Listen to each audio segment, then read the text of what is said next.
அனைவருக்கும் அன்பு வணக்கம் நண்பர்களே. நம்மளுடைய ஜனவரி 11ஆம் தேதி ஒரு அப்டேட் பண்ணியிருந்தோம். அதாவது மதுரை, தூத்துக்குடி இடையே அருப்புக்கோட்டை வழியா புதிய பாதை அமைக்கிற திட்டத்தை கைவிடப்பட்டது அப்படின்னு சொல்லி. இது என்னுடைய தவறு இல்லை நண்பர்களே. மத்திய ரயில்வே துறை அமைச்சர் பத்திரிகையாளர் சந்திக்கும் போது சொல்லப்பட்ட அந்த பத்திரிகை செய்தியும் ஊடகங்கள் வாயிலாக வந்த செய்தியை வச்சு தான் நான் அந்த வீடியோவை பதிவேற்றம் செஞ்சுருந்தேன். அதுலேயும் கடைசியாக சொல்லியிருந்தேன், இது வரைக்கும் செலவு பண்ணது வீண் தானா அப்படின்னு சொல்லி.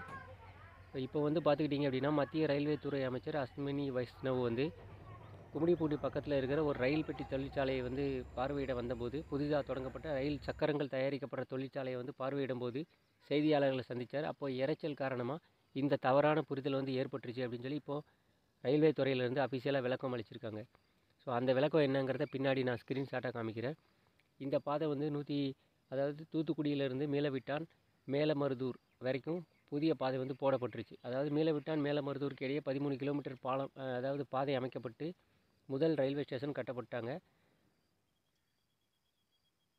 இந்த பதிவு பார்த்தீங்க அப்படின்னா, கடைசி அவங்க என்ன சொல்லியிருக்காங்கன்னா, இரைச்சல் காரணமாக தவறாக புரிஞ்சுக்கிட்டாங்க, இந்த திட்டம் நடைமுறையில் இருக்குது அப்படின்னு சொல்லியிருக்கிறாங்க.